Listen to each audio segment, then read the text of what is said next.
Hello, I'm here with Associate Professor David Szmulewicz, neurologist from Melbourne, and today we're going to be talking about spinal disease or serious spinal injuries.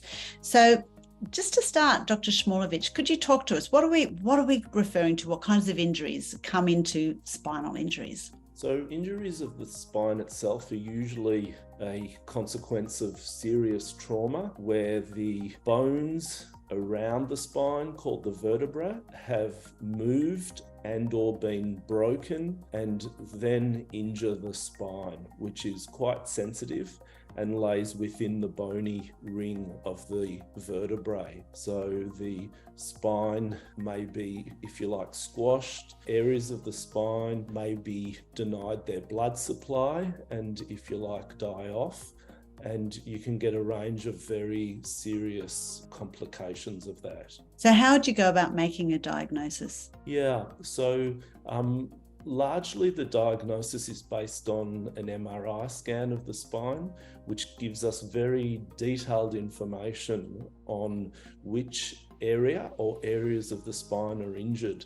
And this involves two key things, and that's the actual level of the spine, if you like, vertically, that's been involved, because that will tell us quite a bit about which areas may be affected.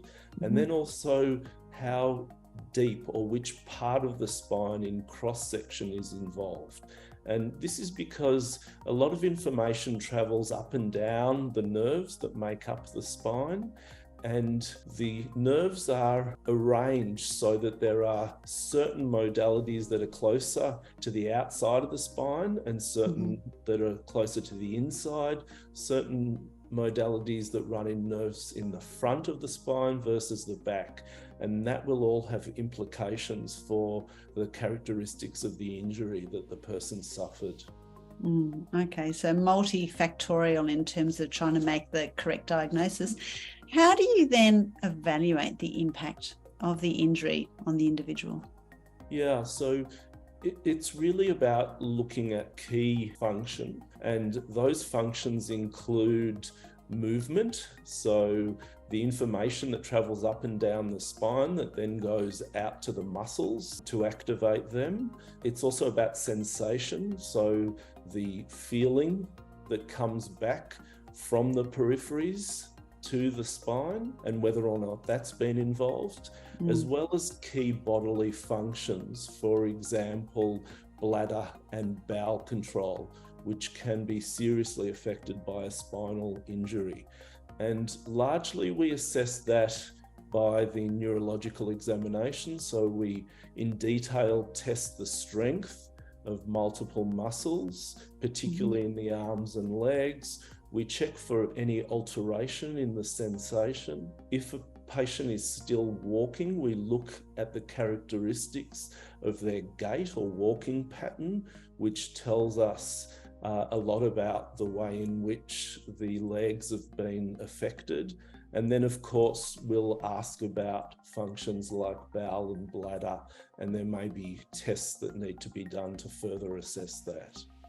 So obviously there's quite a number of impacts of a spinal injury on an individual. What are the options therefore in terms of rehabilitation? Yeah, so generally long-term rehabilitation is the key modality. So this is really important and initially is usually undertaken on an inpatient basis. And then as an outpatient, so usually people will go on seeing a physiotherapist, an occupational therapist, etc. If bowel and bladder are affected, then appropriate support for that, which may involve continence measures. And then mobility. So if a person is no longer able to walk, what is the appropriate means by which they can walk?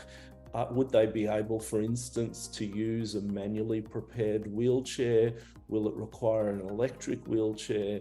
Are they unable, for instance, in the case of a severe quadriplegia, to operate any sort of mobility? And this will inform what support the patient will need on a very long-term basis. Okay, thank you for your advice, Dr. Szmulewicz. You, of course, are practicing in Melbourne and also have availability via telehealth or via hybrid medico-legal assessments for anybody who would like to gain your expert opinion on one of their matters. Many thanks. Thank you.